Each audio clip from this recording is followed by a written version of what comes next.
Sa ilalim ng tulay sa gilid ng Ilog Pasig, sa isang madilim at amoy kalawang na espasyong halos walang laman kundi karton, basahan at lata. Naroon ang isang batang halos hindi mo mapapansin kung dadaan ka sa itaas.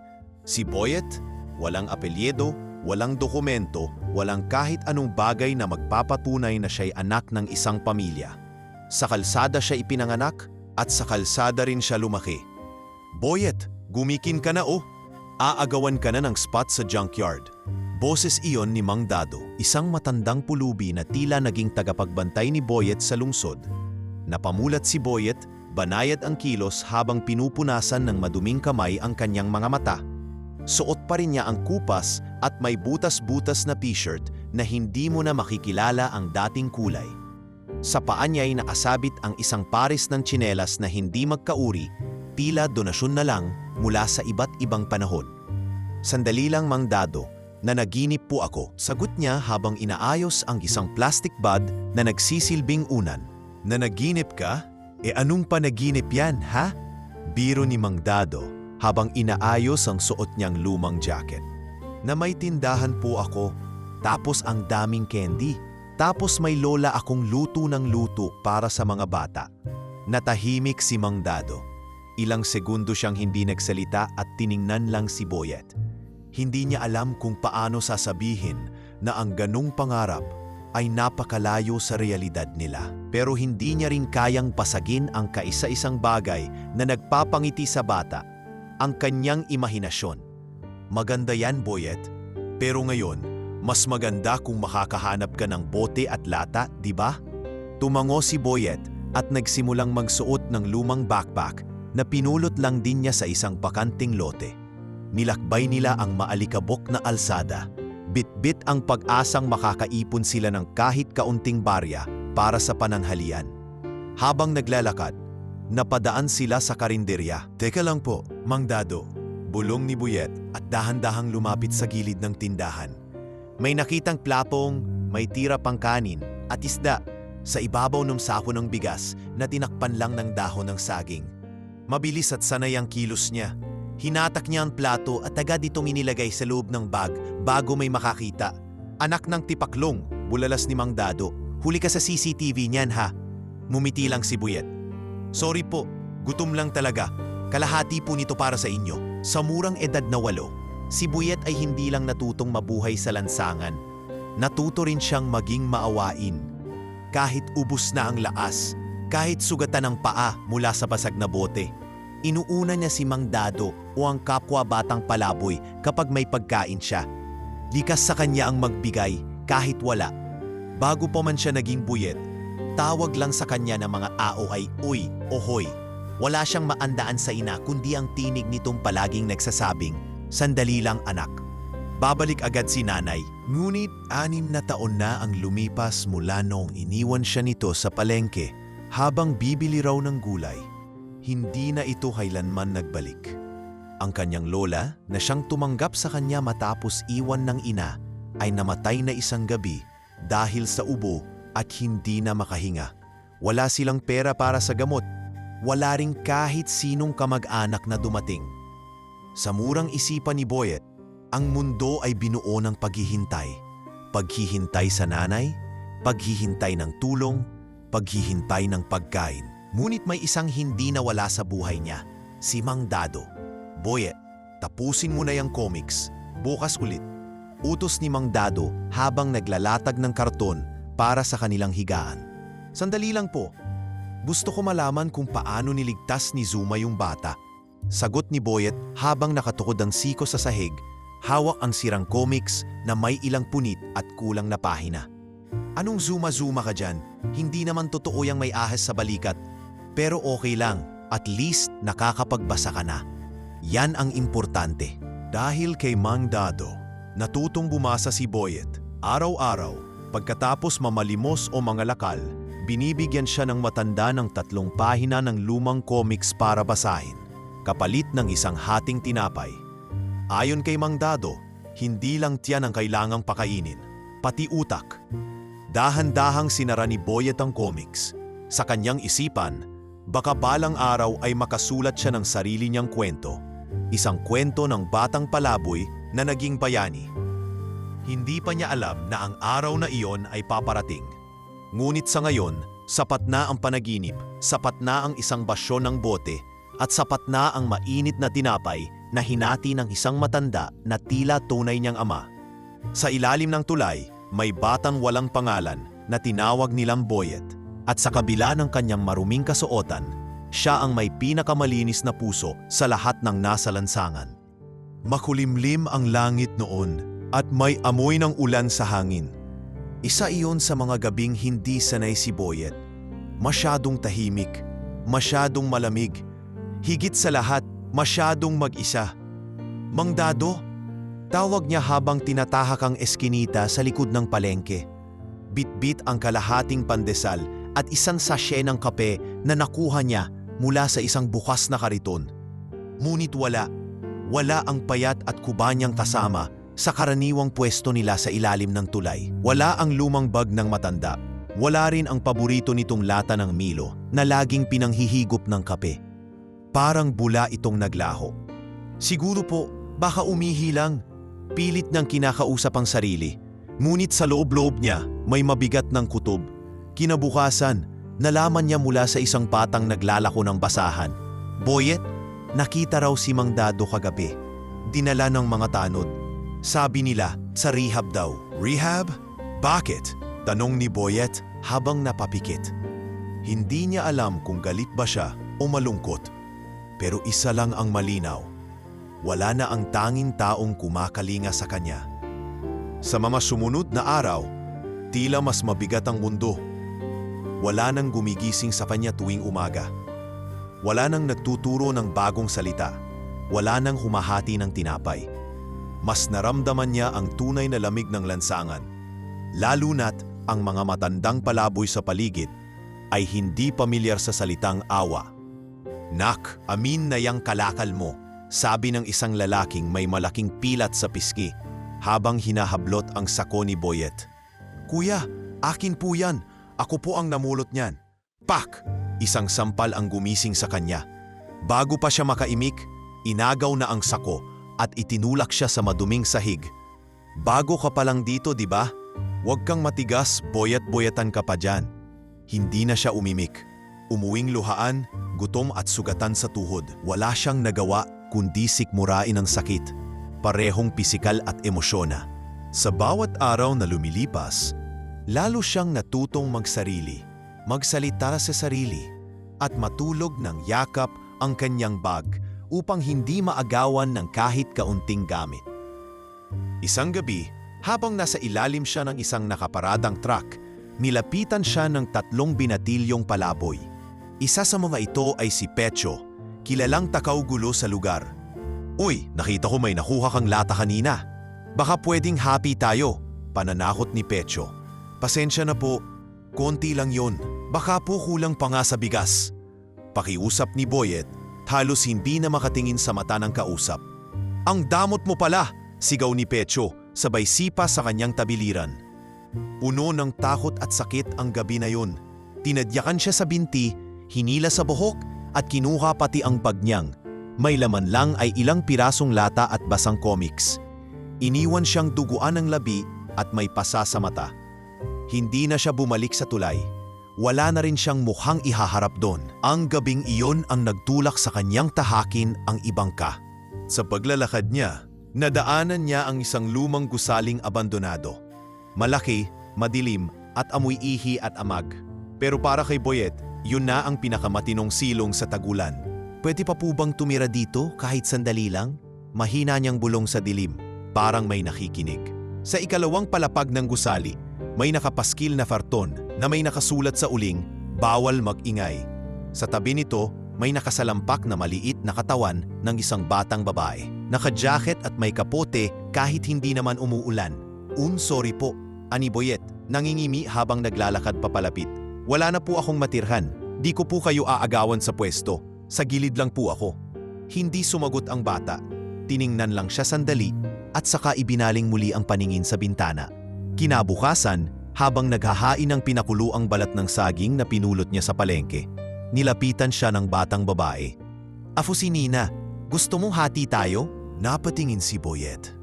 Sa unang pagkakataon mula nang mawala si Mang Dado, naramdaman niyang hindi siya nag-iisa. "Ako po si Boyet."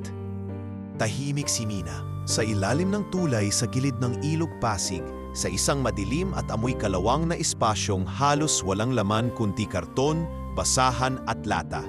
Naroon ang isang batang halos hindi mo mapapansin kung dadaan ka sa itaas. Si Boyet, walang apelyido, walang dokumento, walang kahit anong bagay na magpapatunay na siya'y anak ng isang pamilya. Sa kalsada siya ipinanganak at sa kalsada rin siya lumaki. "Boyet, gumikin ka na oh! Aagawan ka na ng spot sa junkyard."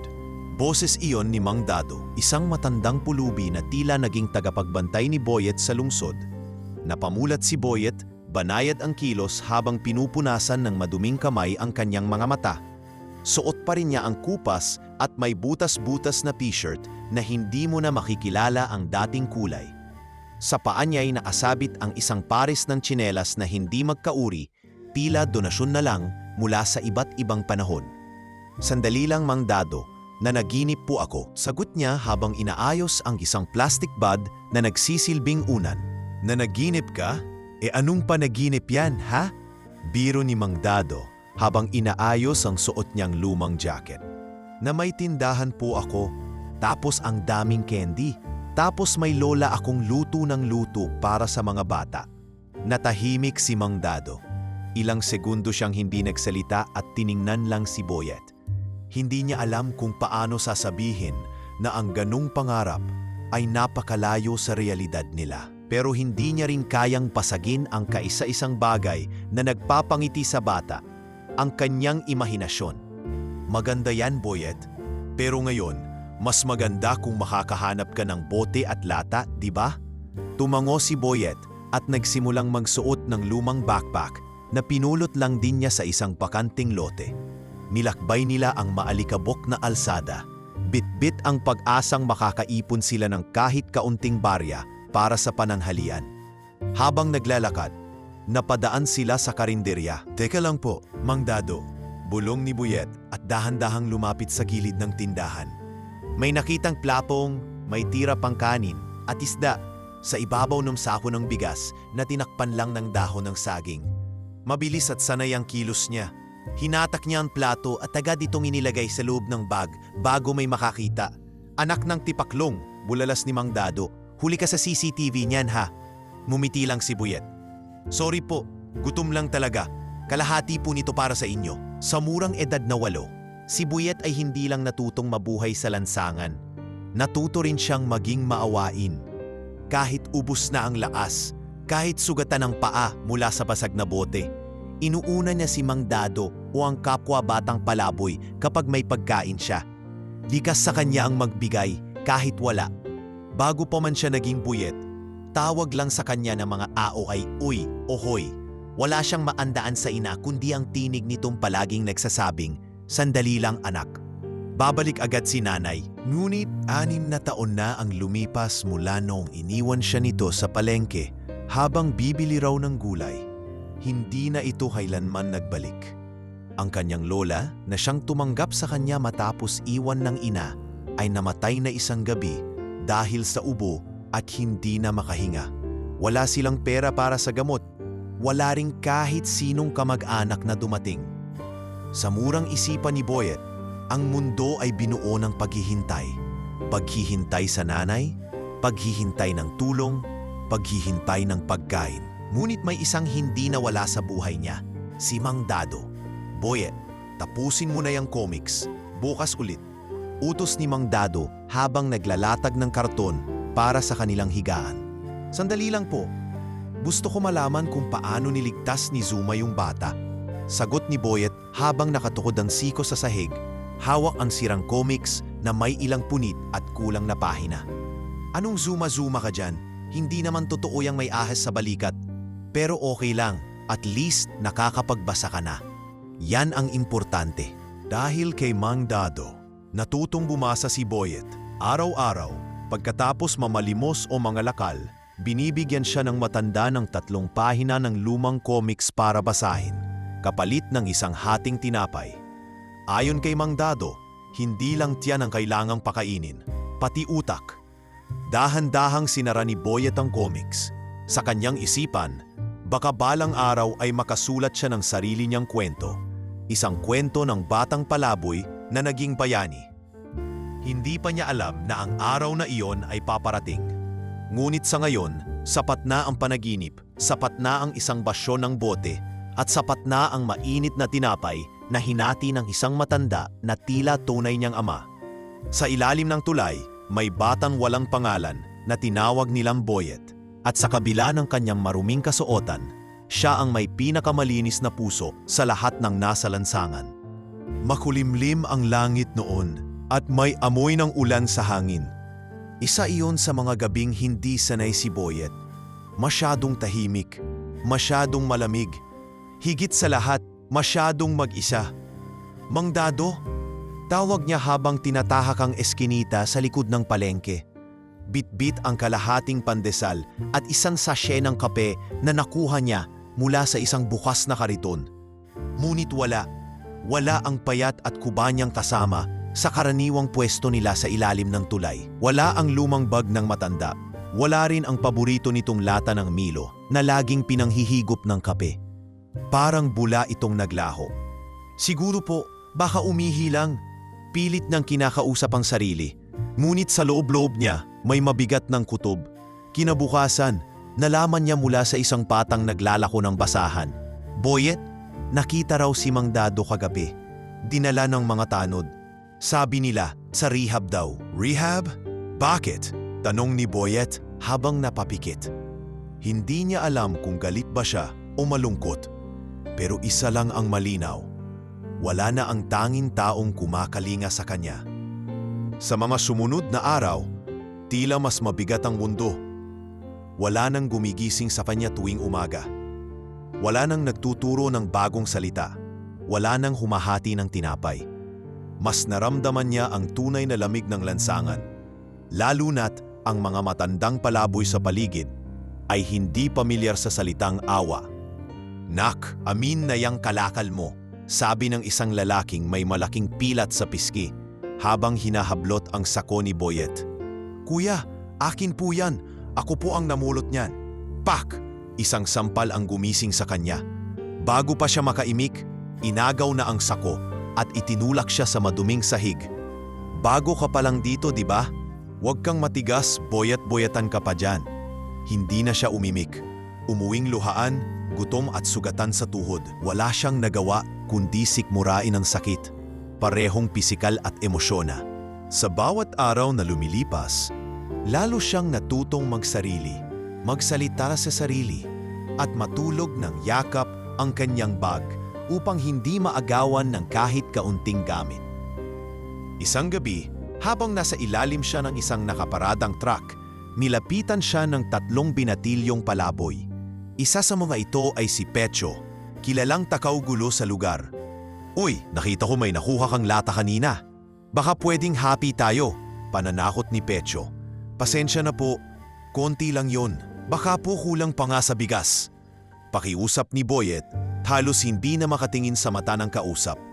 Ang damot mo pala, sigaw ni Pecho, sabay sipa sa kanyang tabiliran. Puno ng takot at sakit ang gabi na yun. Tinadyakan siya sa binti, hinila sa buhok at kinuha pati ang bag niyang. May laman lang ay ilang pirasong lata at basang comics. Iniwan siyang duguan ng labi at may pasa sa mata. Hindi na siya bumalik sa tulay. Wala na rin siyang mukhang ihaharap doon. Ang gabing iyon ang nagtulak sa kanyang tahakin ang ibangka. Sa paglalakad niya, nadaanan niya ang isang lumang gusaling abandonado. Malaki, madilim at amoy ihi at amag. Pero para kay Boyet, yun na ang pinakamatinong silong sa tagulan. Pwede pa po bang tumira dito kahit sandali lang? Mahina niyang bulong sa dilim, parang may nakikinig. Sa ikalawang palapag ng gusali, may nakapaskil na farton na may nakasulat sa uling, bawal mag-ingay. Sa tabi nito, may nakasalampak na maliit na katawan ng isang batang babae. Naka-jacket at may kapote kahit hindi naman umuulan. Sorry po, ani Boyet, nangingimi habang naglalakad papalapit. Wala na po akong matirhan. Di ko po kayo aagawan sa pwesto. Sa gilid lang po ako. Hindi sumagot ang bata. Tiningnan lang siya sandali at saka ibinaling muli ang paningin sa bintana. Kinabukasan, habang naghahain ng pinakuluang balat ng saging na pinulot niya sa palengke, nilapitan siya ng batang babae. "Afo si Nina, gusto mong hati tayo?" Napatingin si Boyet. Sa unang pagkakataon mula nang mawala si Mang Dado, naramdaman niyang hindi siya nag-iisa. "Ako po si Boyet." Tahimik si Nina. Pero sa mga araw na lumipas, mas naging bukas siya. Hindi siya madaldal, pero matalino. Marunong siyang tumingin sa mga bagay na parang nababasa ang iniisip ng kausap. Alam mo, sambit ni Nina isang gabi habang pinagmamasdan ang ulan sa labas, lahat ng tao nawawala, pero may mga alaala silang di kayang tangayin ng ulan. Hindi sumagot si Boyet. Pinagmasdan lang niya ang ilaw mula sa malayong poste. Isang piraso ng katahimikan ang bumalot sa kanilang dalawa, at sa pusong sanay sa ingay ng lansangan, napakasarap pala ng ganitong uri ng katahimikan. Sa gusaling iyon, dalawang kaluluwang sugatan ang nagsimulang muling mabuo.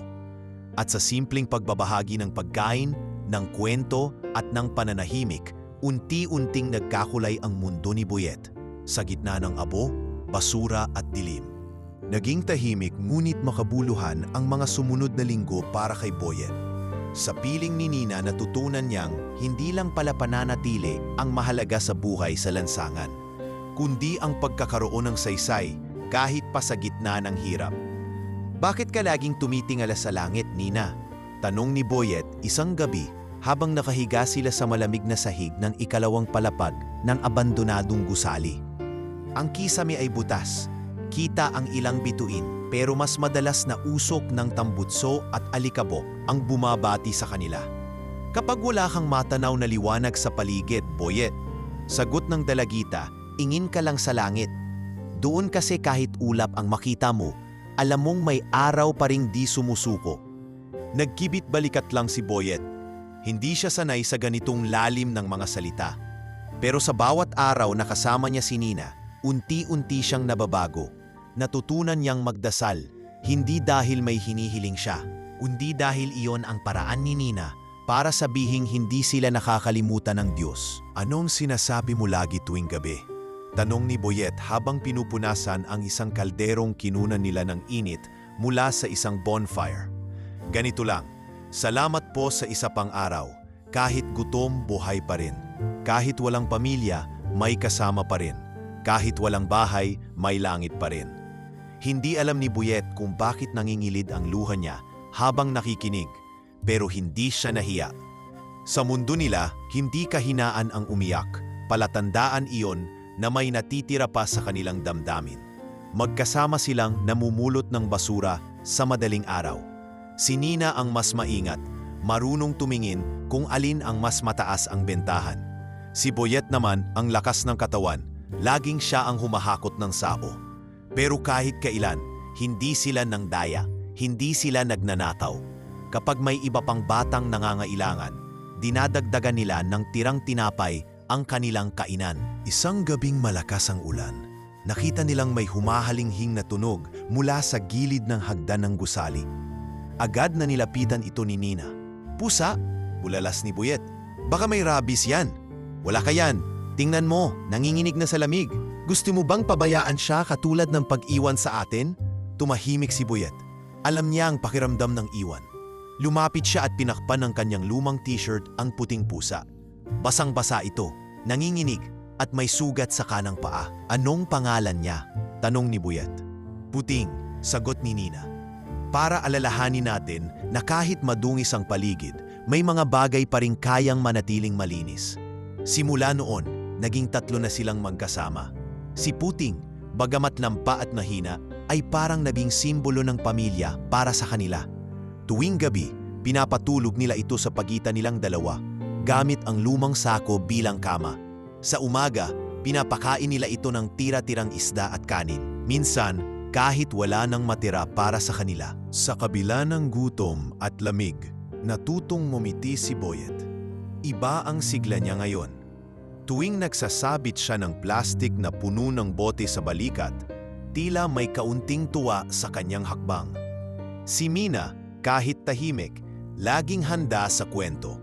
Pinapangarap nilang magkaroon ng maliit na tindahan balang araw. Isang lugar na may mga candy, tsokolate, delata at palamig na para sa mga batang lansangan. Alam mo, ani Boyet habang nakatingin sa sirang relo sa poste, kapag nagkaroon ako ng tindahan, araw-araw libre ang candy sa mga batang katulad natin. Siguraduhin mong may libreng pagkain din para sa mga pusang katulad ni Puting, sabay tawa ni Mina. Ngunit tulad ng lahat ng tahimik na sandali, darating din ang kaguluhan.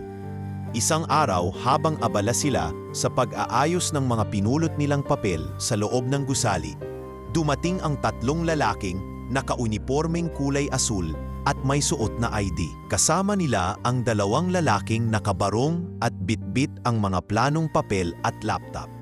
"Anong ginagawa ninyo rito?" tanong ng isa sa kanila. "Dito po kami natutulog," sagot ni Nina, pilit na hindi nanginginig ang tinig. "Mga bata, pasensya na. Pero sa susunod na linggo, sisimulan na ang pagdemolish ng gusaling ito. Tatayuan na to ng bagong kondominium." Parang nahulog ang lahat ng pangarap ni Boyet sa sahig. Iningnan niya ang paligid, ang sulok na naging tahanan, ang maliit na espasyong tinawag nilang bahay, ang tambak ng karton na parang kama, ang dingding na may guhit ng araw na gawa sa uling. "Wala na po ba kaming ibang pagpupuntahan?" tanong ni Boyet. "Kung gusto ninyo, may shelter sa may San Andres, pero hindi namin alam kung mabakante pa roon." Sa gabing iyon, hindi sila nakatulog. Nakayakap si Nina kay Puting habang si Boyet ay tulala sa kisame. Sa loob ng ilang linggo, naranasan niya ang katahimikan, ang pamilya at ang pag-asa. Pero tulad ng ulan, dumadating din pala ang araw na lahat ng iyon ay huhugasin ng kasalukuyan. Ngunit hindi na siya pareho ng batang unang nakilala si Nina.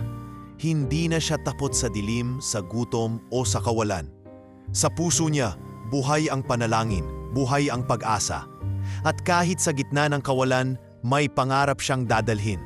At hindi iyon mabubuwag ng kahit anong demolisyon. Maagang umaga pa lang ay nag-umpisa ng bumaba ang mga trabahador.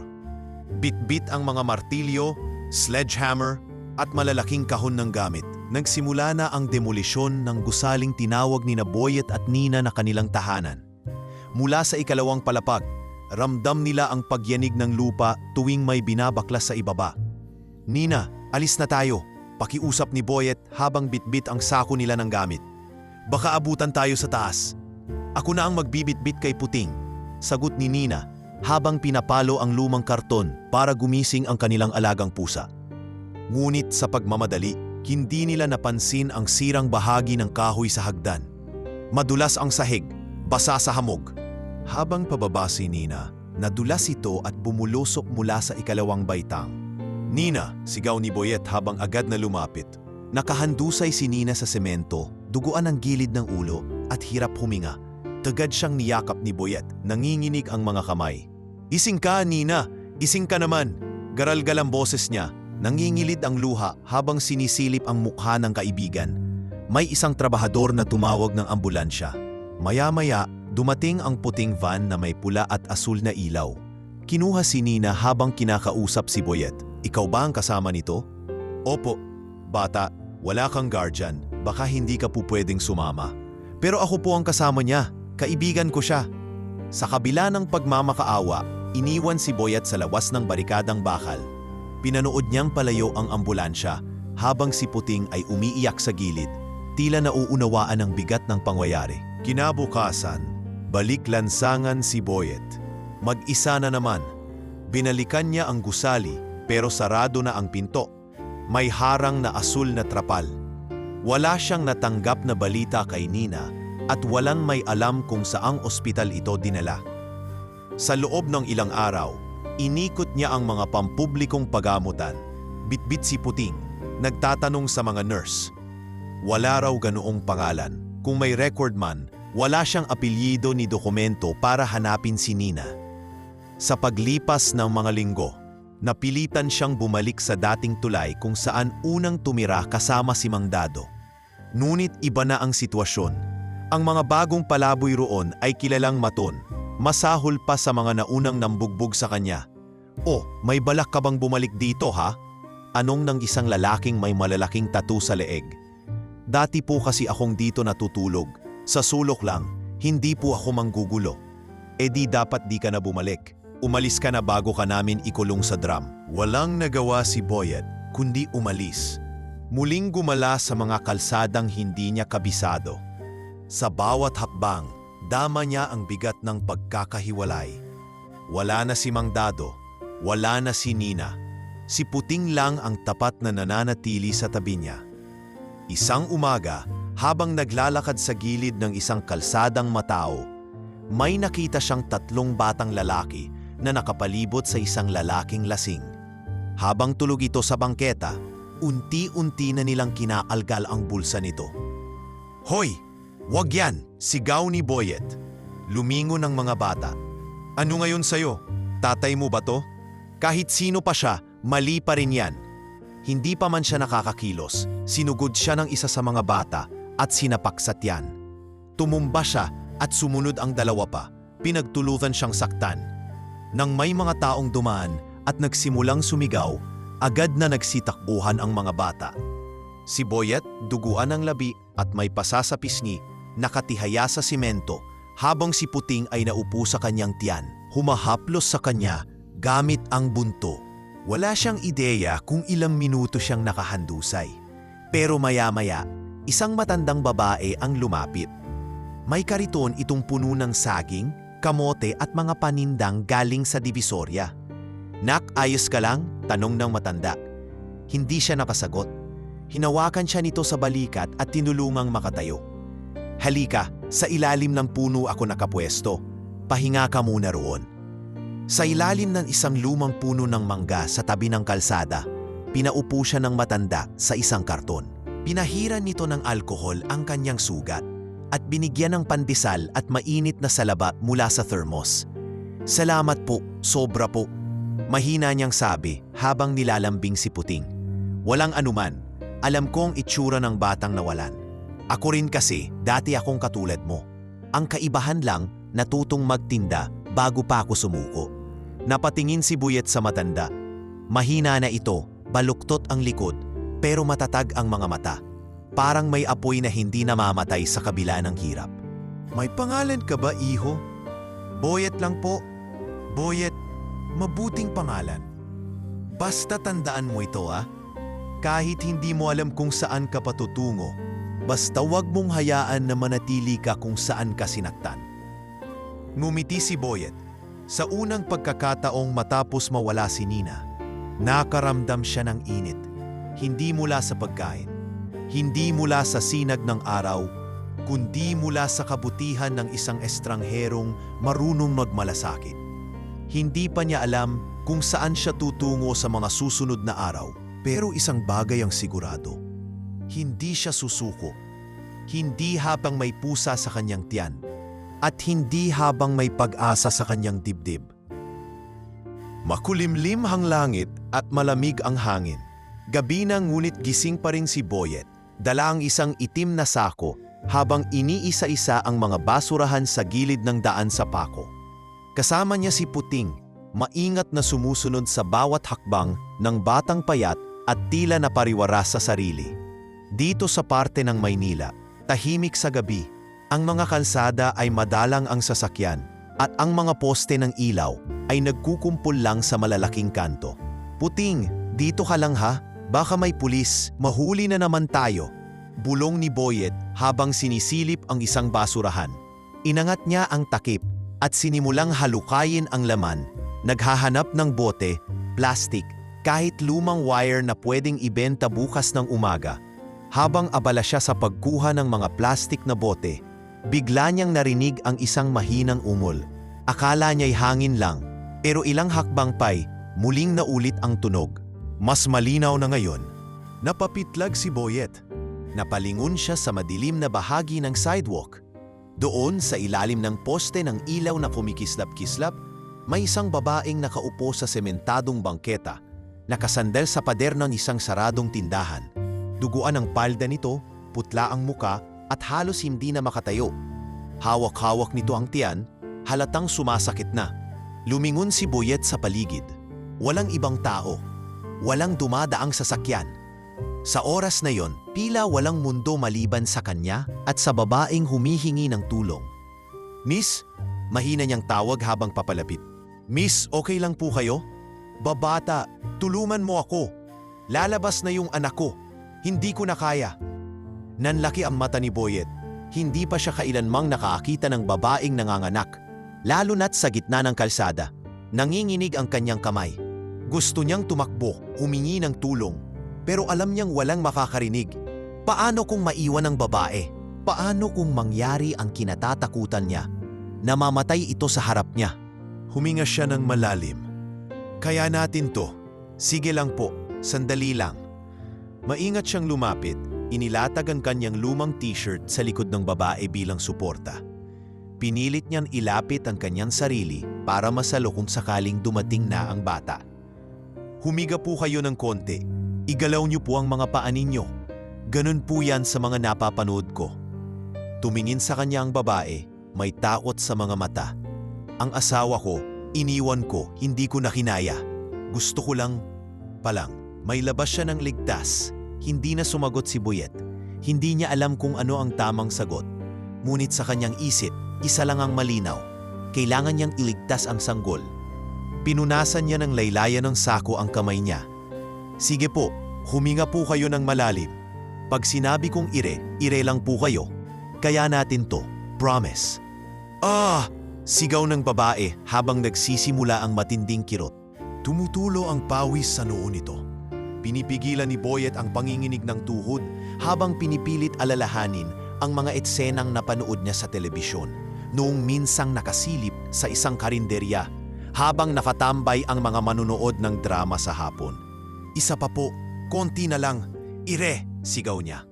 Nagsalubong ang kilay ng babae sa sobrang sakit. Nanginginig ito pero determinado. Sa sumunod na sandali, narinig ni Boyet ang pinakamaamong tunog na maaaring marinig sa isang gabing puno ng takot. Ang unang iyak ng isang bagong silang na sanggol. Napapikit siya, hindi sa takot, kundi sa pagaan ng loob.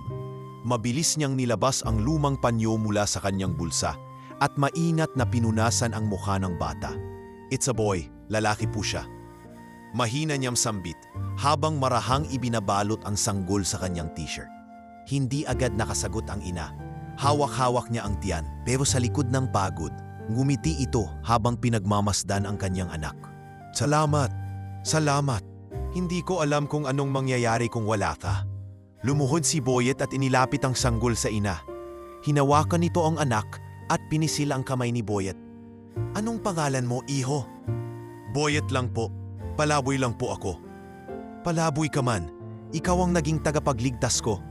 Narinig niya ang tunog ng isang paparating na sasakyan. Isang itim na SUV na mabilis na huminto ilang metro mula sa kanila. Lumabas mula rito ang dalawang lalaking naka-jacket at isang babaeng mukhang nurse. "Ma'am Joanna, salamat sa Diyos buhay pa kayo." Nagulat si Boyet sa sigla ng mga ito. Sinikap niyang umurong para hindi makaladkad. Pero bago siya makatayo, inabot ng babae ang kanyang kamay. "Sandali lang," bulong nito. "Huwag kang aalis." Dumating ang ambulansya kasunod ng SUV.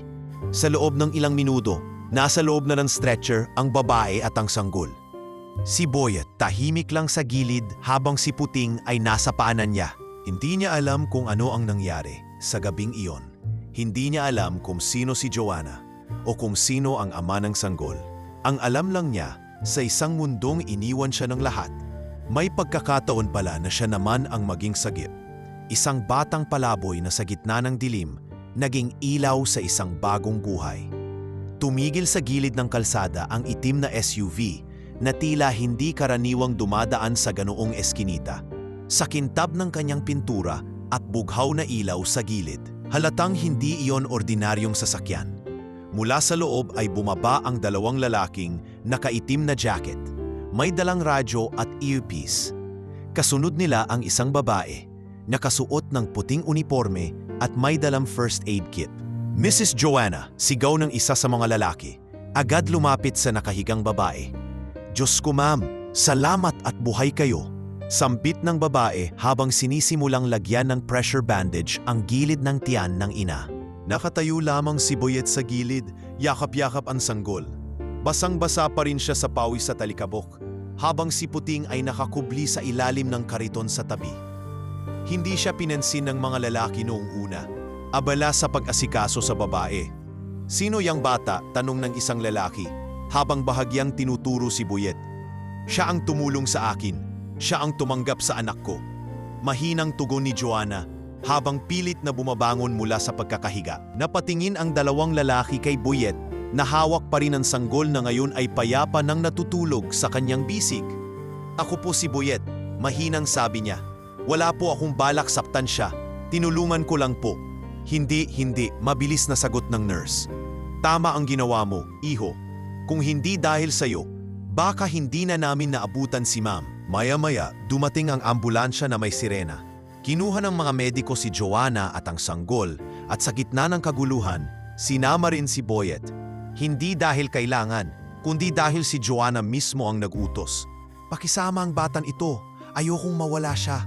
Sa loob ng ambulansya, pinuwesto si Joanna sa stretcher habang si Boyet ay naupo sa gilid, hawak pa rin ang sanggol. Wala siyang suot na tsinelas. Ang kanyang shorts ay punit at may sugat pa sa tuhod mula sa pagkadula sa kalye.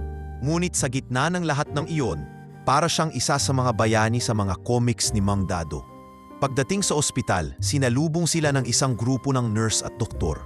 Agad na inasikaso si Joanna at dinala sa private room. Dito lamang nalaman ni Boyet kung sino siya talaga.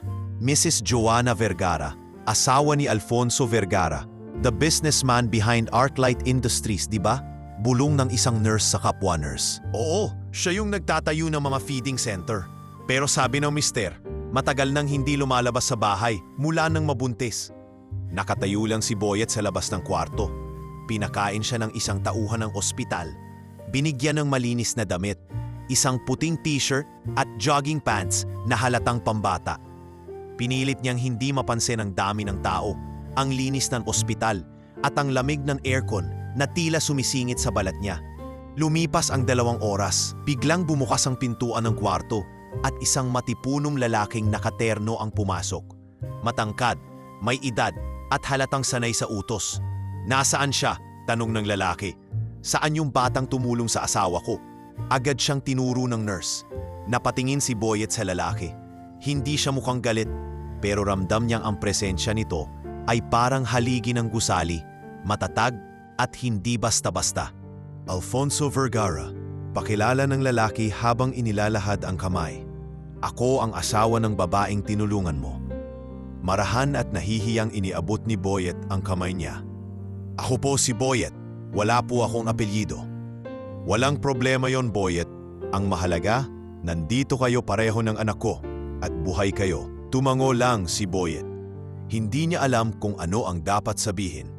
Hindi siya sanay sa mga taong may kotse. Hindi rin siya sanay sa mga taong nagpapakilala ng maayos. Karaniwan, sa lansangan, ang pangalan ay hindi mahalaga. Pero ngayon, naroon siya sa ospital na air-conditioned katabi ng lalaking tinatawag na isa sa pinakamayayamang tao sa bansa. Habang nagpapagaling si Joanna, hindi ito humiwalay sa kanya. Tuwing may pagkain, pinapaupo siya sa gilid ng kama at sinasabing, "Sabay tayo, Boyet. Hindi mo ako iwan, ha?" "Hindi po," sagot niya minsan. "Pero baka po hinahanap na ako ng mga kaibigan ko." "May pamilya ka ba, Boyet?" Umiling siya. "Wala na po. Wala pong sumunod sa akin mula nang mawala si Lola. Simula ngayon, hindi ka na magiging mag-isa," wika ni Joanna. Sa mga araw na lumipas sa ospital, mas nakilala ni Boyet ang babae. Malambing ito, pero may lungkot sa mga mata. Isinalaysay ni Alfonso na si Joanna ay nakaranas ng matinding depresyon sa pagbubuntis. At minsan ay umiiyak na lang sa isang sulok, ayaw magsalita. Hindi namin alam kung bakit siya biglang lumabas ng bahay. Iniwan niya ang cellphone, ang bodyguard, lahat. Basta lang nawala. Baka po, Kailangan niya lang po ng tahimik, sagot ni Boyet. Kasi po minsan, pag masyado ng maraming tao sa paligid, di mo na marinig yung sarili mo.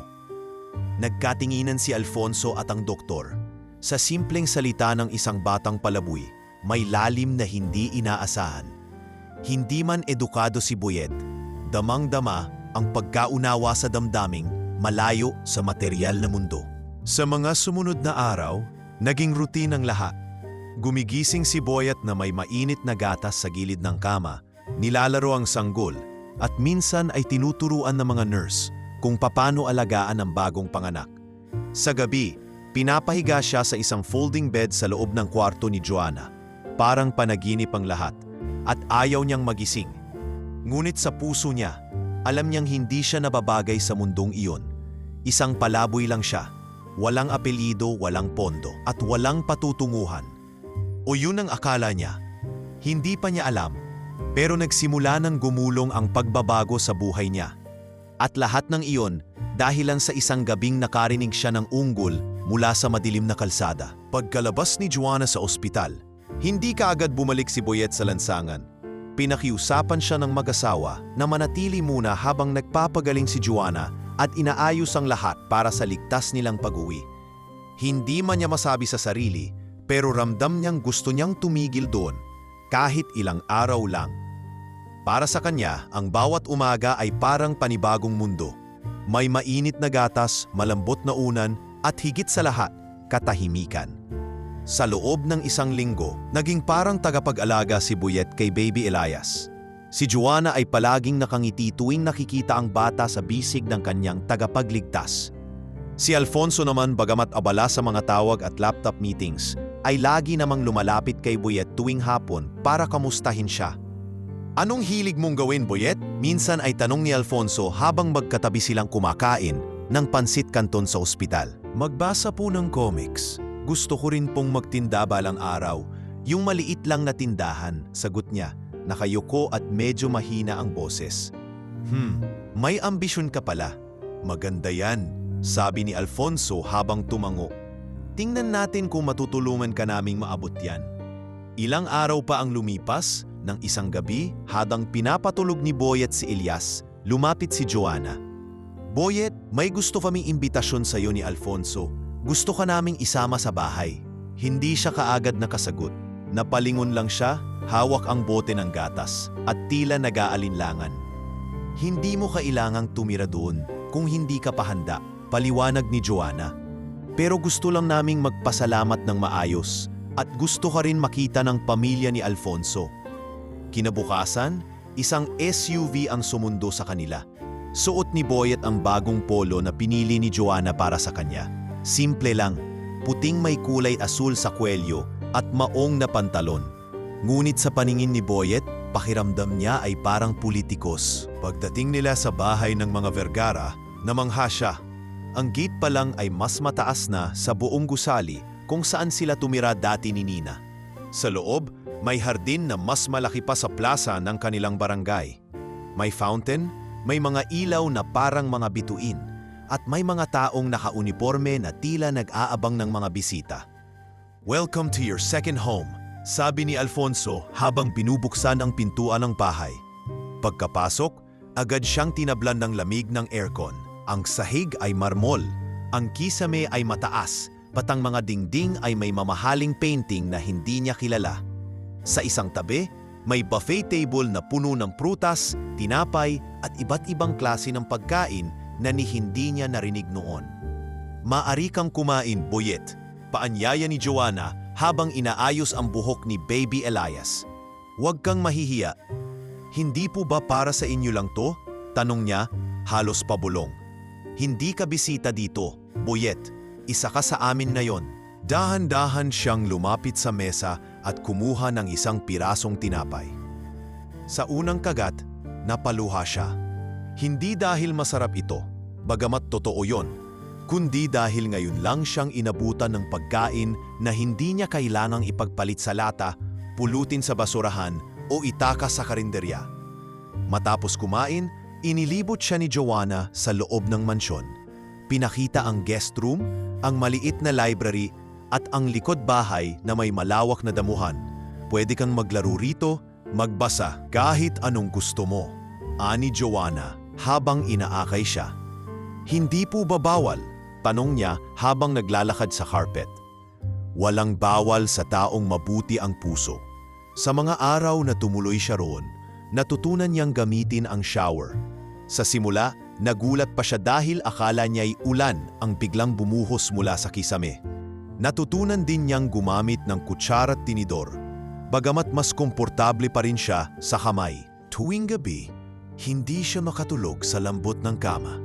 Minsan ay nakaupo lang siya sa gilid, nakatitig sa kisame, hawak si puting na pinaliguan at binigyan na rin ng sariling sleeping mat. Anong pakiramdam? Tanong ni Alfonso habang dumarating isang gabi. Parang panaginip po.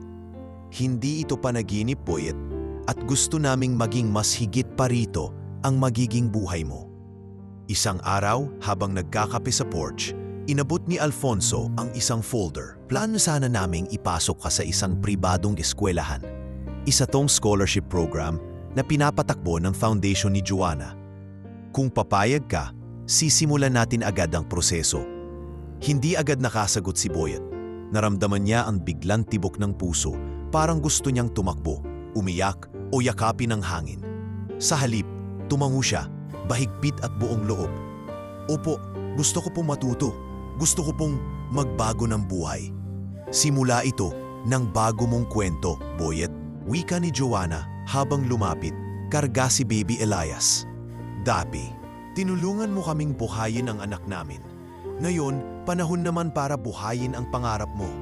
Sa likod ng malalambot na unan at malamig na hangin, doon lamang tunay na naramdaman ni Boyet ang init ng tahanan.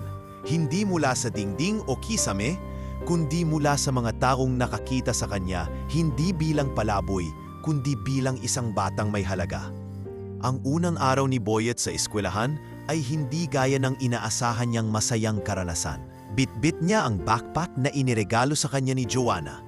Suot ang lumang uniporming pinaayos mula sa donation drive ng foundation. Malinis ito, ngunit halatang hindi bago. May bahagyang kupa sa kwelyo at ang laylayan ng pantalon ay tinupi ng 2 beses upang magkasya sa kanyang payat na katawan. Ang sapatos ay medyo maluwag, halatang isinuvat lang para mapagsapalaran. Pagsapit niya sa gate, napansin niya agad ang mga batang magkakabarkadang sabay-sabay pumasok, nagtatawanan at may bitbit na lunchbox. Samantalang siya, tahimik lang, yakap ang kanyang bag at halos di makatingin ng diretsyo. Hindi niya alam kung saan pupunta, hindi pa sanay sa mga palatandaan ng paaralan. Mabuti na lang at may isang janitor na nagsabing, "Ikaw ba si Boyet? Sinabihan ako ng principal. Grade 5 ka raw." Dito ka dumaan. Pagtapak niya sa classroom, sabay-sabay siyang tiningnan ng mga mata. May ilan na nagtatawanan agad. May umismid. Umupo siya sa pinakahulihang upuan, malapit sa bintana at ibinaba ang kanyang bag na may lamang notebook, isang ballpen at isang lapis. Uy, siya yung bata sa Facebook. Di ba siya yung sinagip ng mayamang buntis? Bulong ng isang estudyante. Iw, tingnan mo ang sapatos niya. Galing ukay, sabat ng isa. Baka may kuto yan. Ang dami raw daga sa lansangan. Naririnig ni Boyet ang lahat pero wala siyang sinasabi. Sanay na siya sa mga salitang parang kutsilyo. Ang pinagkaiba lang, ngayon mas masakit. Dahil alam niyang kahit papaano, nagsimula na siyang mangarap. At sa bawat salitang iyon, parang pilit siyang binabalik sa kalsadang bilisan niya. Boyet, pakilala ka sa harap. Utos ng guro, si Ma'am Lira, isang babaeng nasa late 30s na may malumanay na tinig. Dahan-dahang lumapit si Boyet sa harap. Iniiwasang tumingin sa mga kaklase. Pinipilit huwag mapansin ang natatawang mga mukha. Ako po si Boyet. Wala po akong apelyido. Pero gusto ko pong matuto.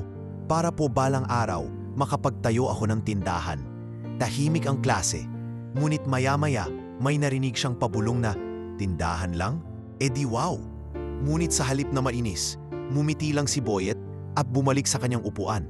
Hindi para ipakita na hindi siya nasasaktan, kundi para patunayan sa sarili na mas mahalaga ang makinig sa guro kaysa sa ingay ng panlalait. Sa mga sumunod na araw, Pinili niyang manahimik.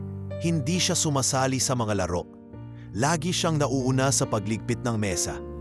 Nagiging takbuhan siya ng guro sa mga simpleng utos, pagtubi ng papel, pagpasa ng S-paper, pag-alalay sa kaplasing may iniinda. Napansin ito ni Ma'am Lira. "Boyet, gusto mo bang magstay minsan sa library tuwing lunch?" Tanong niya isang araw. "Opo, kung pwede po." Mula noon, tuwing lunch, si Boyet ay hindi na lumalabas sa kantin.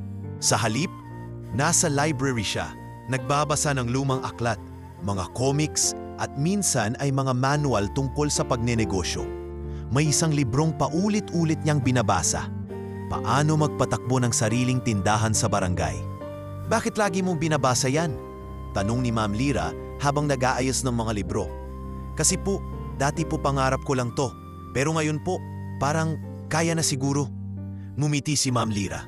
"Kaya mo, Boyet, at tutulungan ka namin." Mula sa simpleng pangarap na tindahan, nagsimula siyang mangarap pa ng mas malaki. Gusto niyang makapagpatayo ng grocery na may reading corner para sa mga batang kapos. Gusto niyang gawing lugar ng pag-asa ang bawat tindahan, hindi lang ng kalakal, kundi ng inspirasyon.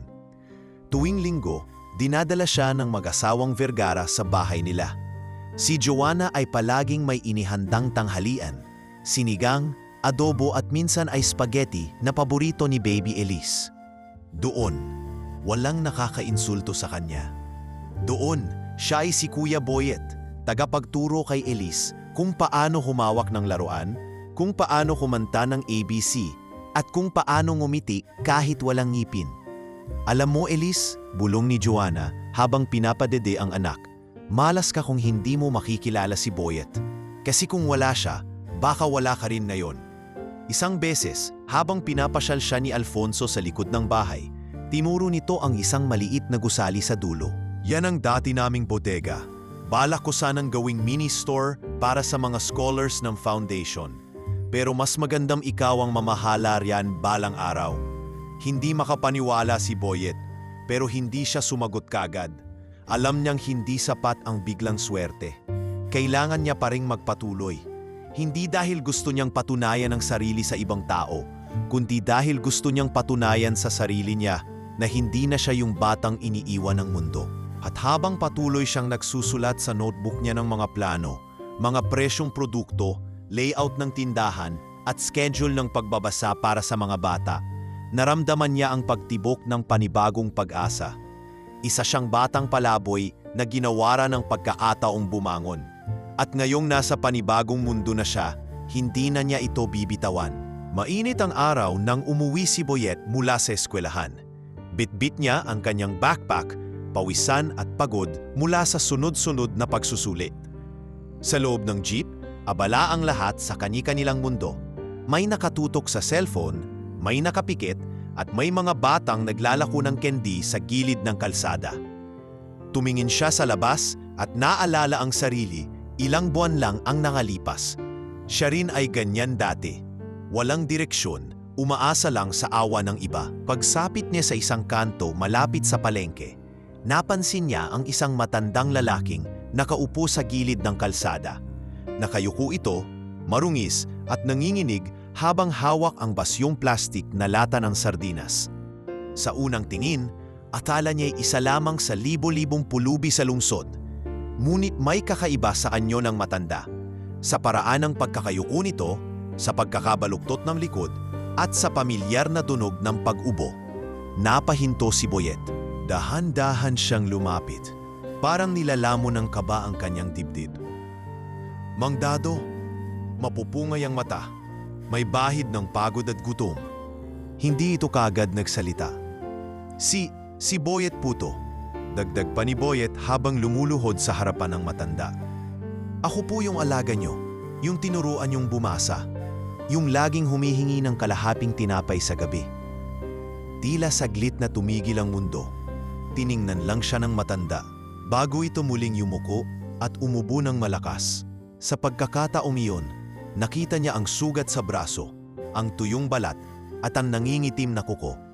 Walang ni isang palatandaan ang pagkilala sa mga mata nito.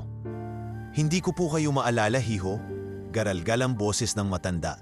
Mas lalong nadurog ang puso ni Boyet. Diyos ko, kayo po talaga to. Akala ko po nawala na kayo.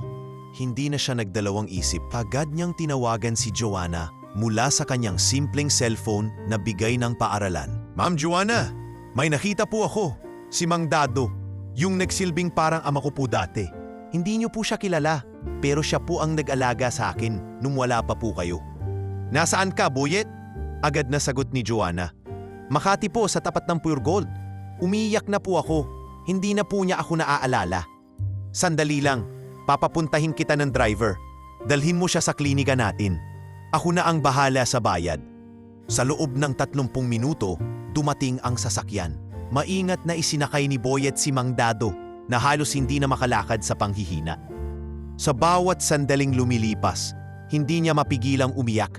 Hindi dahil sa takot, kundi sa lungkot na parang isang piraso ng kanyang nakaraan ay gumuho sa harapan niya. Sa klinika, sinuri ng doktor ang matanda.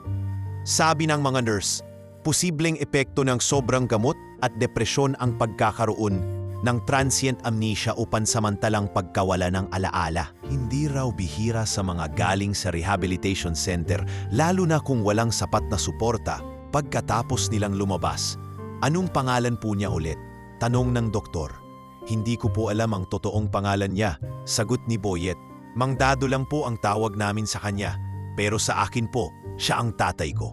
Nilagyan ng dextrose si Mang Dado, pinainom ng bitamina at pinakain ng mainit na lugaw. Samantala, si Boyet ay hindi umalis sa tabi nito. Hawak-hawak ang kamay kahit walang tugon. Makikilala mo pa rin ako, Mang Dado. Bulong niya sa tenga ng matanda. Hintayin ko po kayo. Sa loob ng 1 linggo, araw-araw siyang dumadalaw pagkatapos ng klase.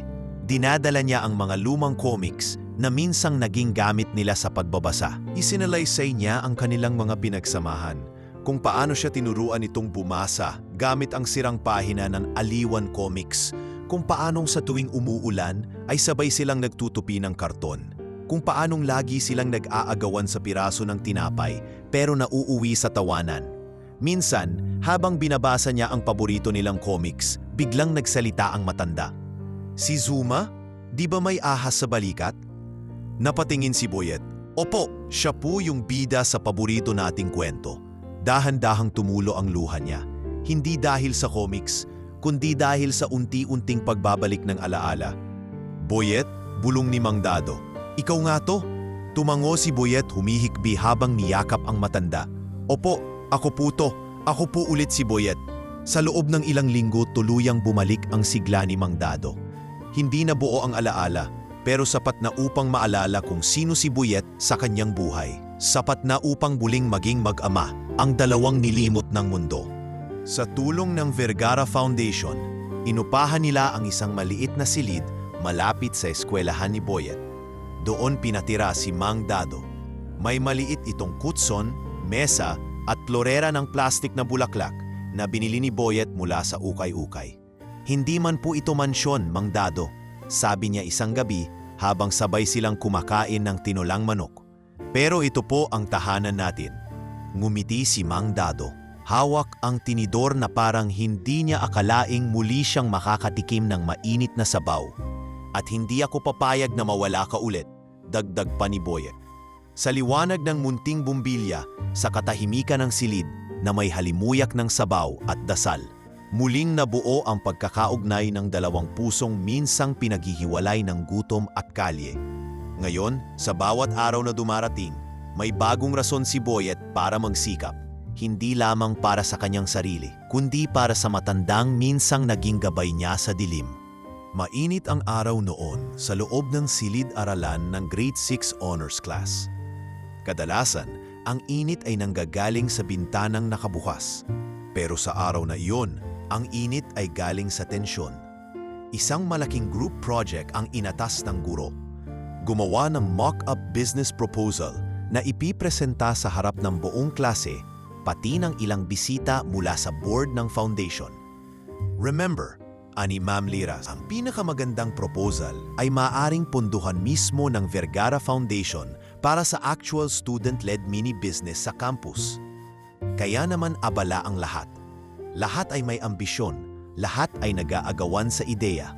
Ngunit sa grupo ni Buyet, isang grupo ng 5 mag-aaral, nagkaroon ng hindi inaasahang hamon. Hindi lang project ang pinag-uusapan, kundi kredito. Mula pa lang sa simula, si Buyet na ang masigasig. Siya ang gumawa ng draft ng business plan. Siya ang nag-ayos ng costing gamit ang research mula sa library. At siya rin ang nagsaliksik kung paano ang basic pricing strategies sa mga sari-sari SAS. Ang kanilang proposal ay isang mobile school canteen na magbibigay ng healthy snacks sa mga batang walang baon. Ngunit isang hapon, habang inaayos niya ang printout ng kanilang report, narinig niya ang usapan ng 2 kasamahan niya sa grupo habang nasa labas ng CR. Pag tinanong ng mga bisita, tayo ang sumagot. Huwag nang banggitin si Buyet. Sabihin na lang nating tinulungan niya tayo sa kaunting research. Oo, baka magulat sila kung malaman nilang yung dating palaboy. Siya yung utak ng project natin. Nakakahiya, di ba? Tumigil ang mundo ni Buyet. Hindi niya akalaing sa kabila ng kanyang pagsisikap, siya pa ang iiwan sa ere. Sa kabila ng pagiging mabait, masipag at marespeto, ang tanging pag-uulang lang niya ay hindi siya kagaya nila, hindi siya mayaman, hindi siya kilala. Hindi po ako gaganti. Sambit niya kina Joanna at Alfonso ng gabing iyon habang nasa hapagkainan sila. Pero dapat malaman ng lahat ang totoo, anak, sagot ni Joanna. Hindi pwedeng palampasin ang ganitong klaseng pang-aapi. Tama ang mama mo, dagdag ni Alfonso. Kapag nanahimik tayo sa harap ng mali, tayo na rin ang nagbibigay pahintulot sa kasinungalingan. Tumango si Buyet, ngunit may lungkot sa kanyang mga mata. Mas mahalaga po sa akin na matutunan nila balang araw na mali sila. Hindi ko po kailangan ng paghihiganti para masabing tama ako. Dumating ang araw ng presentasyon. Bawat grupo ay nakasuot ng kanilang best uniform, dala ang mga visual aid at prototype. Nang tawagin ang grupo nila Buyet, tumayo ang 4 niyang kasama. Hindi siya isinama sa pagharap. Tumayo lang siya sa gilid ng silid, tahimik. Nagsimula ang presentasyon. Ipinakilala nila ang mobile school canteen. Detalyado ang paliwanag, maayos ang flow. Ngunit napansin ng mga guro ang isa sa mga slide. Isang dokumentong may watermark na Buyet S. Excuse me, ani Ma'am Lira? Sino ang Buyet S na may watermark dito? Nagkatinginan ng grupo. Halatang hindi nila napansin ang pagkakabit ng pangalan sa dokumento. Namutla ang isa sa kanila. Ah, siya po yung tumulong lang, pero kami po ang gumawa ng lahat, sagot ng isa. Tumayo si Ma'am Lira. Ilang araw akong tumambay sa library. At alam kong si Buyet ang laging nagbubuklat ng business books, nagtanong ng ilang beses sa akin tungkol sa pricing. At halos araw-araw kong nakikitang nagsusulat sa notebook niya. Nakita ko rin sa faculty printer na siya ang unang nagprint ng proposal. Tahimik ang silid, lahat ay natulala. Pumasok si Alfonso sa likuran ng silid, kasama si Joanna. Isa pala siya sa mga guest panelist. I'm very disappointed, malumanay pero madiin na sambit ni Alfonso. Hindi lang dahil nilinlang ninyo ang guro ninyo. Mas malala, nilinlang ninyo ang sarili ninyong dangal. Umiyak ang isa sa mga estudyante. Humingi ng tawad. Isa-isang lumapit kay B. Pasensya na. Hindi namin dapat ginawa yon. Pero imbis na magalit, mumiti lang si Buyet. Wala po yon. Mas mahalaga po ang aral kaysa ganti. Tumayo si Alfonso at kinamayan si Buyet. Mula ngayon, gusto kong ikaw ang maging student business ambassador ng foundation. Hindi lang dahil matalino ka, kundi dahil may puso ka. Bumuhos ang palakpakan sa loob ng silid. Si Ma'am Lira ay napaluha. Si Joanna, tahimik lang sa sulok, ngunit kita sa mata ang pagmamalaki. Sa araw na yon, hindi lang respeto ang nakuha ni Buyet. Nauha niya ang tiwala ng lahat. At sa mga susunod na araw, marami sa mga kapwa scholar ang lumapit sa kanya. Hindi lang para humingi ng tulong sa project, kundi para matutong tumindig sa harap ng panghuhusga. Si Buyet, ang batang palaboy, ngayon ay ginagalang bilang modelo ng kabaitan, katapatan at pagpapakumbaba. Sa isang mundong sanay tumingin sa panlabas, siya ang paalala na ang tunay na halaga ay nasa loob. Mainit at masigla ang araw ng charity event na yon. Isa ito sa pinakamalaking proyekto ng Vergara Foundation para sa taon. Isang feeding program para sa 50 batang lansangan. May kasamang libreng check-up, salo-salo at pamigay ng gamit sa eskwelahan. Sa entablado, masigla ang pagbati ni Joanna sa lahat. Suot ang simpleng puting bestida at may hawak na mikropono. Sa bawat batang narito, wika niya, naway madama ninyong may nakakaalala sa inyo. Hindi dahil kailangan kayong kaawaan, kundi dahil karapat-dapat kayong igalang. Palakpakan ang mga tao. Si Boyet, nakatulong sa pamimigay ng school supplies, ay hindi mapigilang ngumiti habang pinagmamasdan si Joanna. Sa dami ng kanyang pinagdadaanan noon, ito ang babaeng unang nagsabing hindi siya basura, kundi isang batang may halaga. Ngunit sa gitna ng kasayahan, biglang napayuko si Joanna. Kumakabog ang dibdib nito at pilit sinasalo ang sarili. Hindi ito agad napansin ng mga tao hanggang sa tuluyan na siyang napaluhod sa entablado. "Ma'am Joanna!" sigaw ng isa sa mga nurse. Nagkagulo. Tumakbo agad si Alfonso mula sa gilid ng entablado habang ang mga bata ay napapaatras sa takot. Si Boyet ay agad na lumapit. Nanginginig ang tuhod habang sinusuportahan ang katawan ng babae. "Joanna! Joanna, mahal ko!" Garalgal ang boses ni Alfonso habang binubuhat ang sawa. "Tumawag kayo ng ambulansya." Hindi ako makahinga." Mahina ang boses ni Joanna habang pinipilit ngumiti kay Boyet. "Huwag kang umiyak." Ngunit hindi na niya natapos ang sinasabi. Napapikit na siya at tuluyang nawalan ng malay. Sa ospital, masyadong tahimik ang waiting area.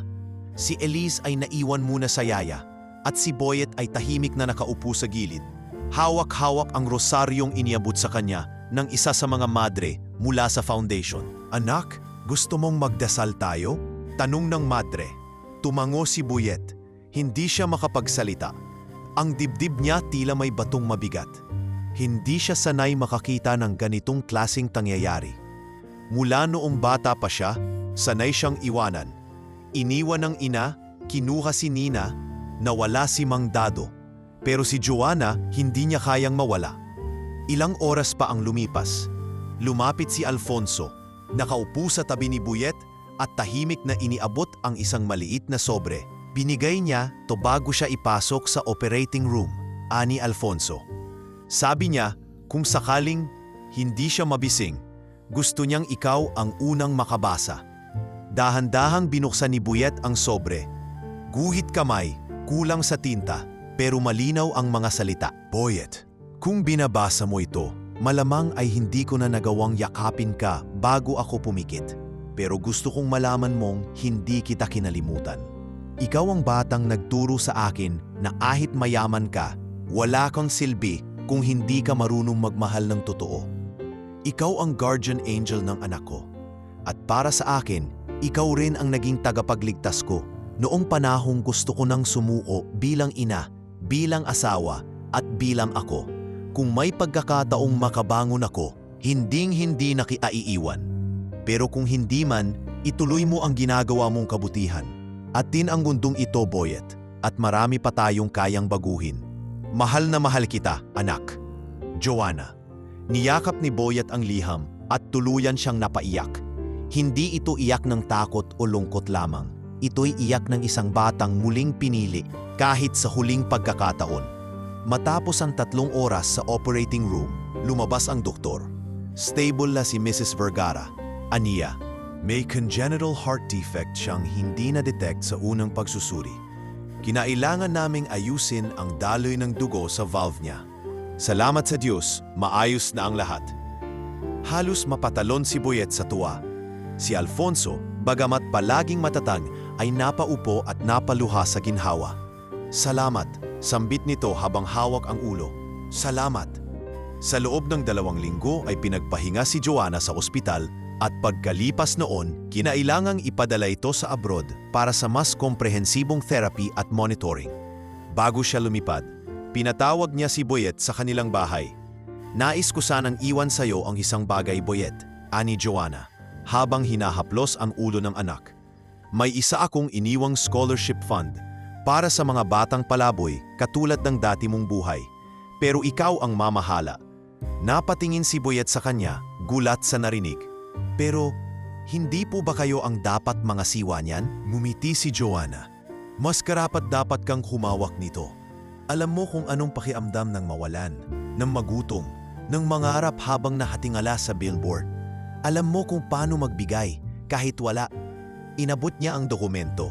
Doon ay nakasaad ang Boyet S. Vergara Community Scholarship Fund. Isang pondo para sa edukasyon at training ng mga batang lansangan sa buong lungsod. Bakit po may apelyido ko dyan? Tanong niya. Dahil kahit wala kang apelyido noon, dinigay ka na sa amin ng tadhana. Pamilya ka na namin, Boyet. Hindi lang dahil iniligtas mo kami, kundi dahil binago mo kami. Sa araw ng pag-alis ni Joanna, sumalubong si Boyet kasama si Alfonso at si Elise sa airport. Hawak niya ang larawan nilang dalawa. Yung kinuhanan noong araw ng feeding program. Bago siya hinimatay. Magpagaling kayo, ma'am. Mahina niyang sabi. Magpalakas ka pa, Boyet. Dahil pagbalik ko, gusto kong makita ang buong Maynila na tinulungan mo na. Sa dulo ng departure gate, bago siya pumasok, lumingon si Joanna at kumaway. Sa mga mata niya, nandoon pa rin ang tapang. Sa puso ni Boyet, nandoon pa rin ang pangako na kahit wala siya ngayon, ang iniwang kabutihan ay hindi maglalaho. Lumipas ang mga taon na parang saglit lang sa paningin ni Boyet. Mula sa batang namumulot ng bote sa kalsada, ngayon ay nakatayo siya sa entablado ng isang malawak na auditorium. Suot ang itim na toga na may gintong medalya sa leeg. Sa harap ng mga magulang, guro at opisyal ng paaralan, si Boyet ang itinalagang class valedictorian. Isang bagay na hindi niya kailanman pinangarap, pero ngayon ay abot kamay na niya. Hindi ako produkto ng kumpletong pamilya, panimula niya habang tanga ng mikropono. Pero ako po ay produkto ng kabutihan. Ang lahat ng tagumpay ko ngayon ay hindi dahil ako'y matalino o masipag lang, kundi dahil may mga taong naniwala, tumulong at hindi nagsawa sa pagtanggap sa tulad kong dati walang pangalan. Mula sa audience, nakita niyang nakatingin si Alfonso, may bahagyang ngiti.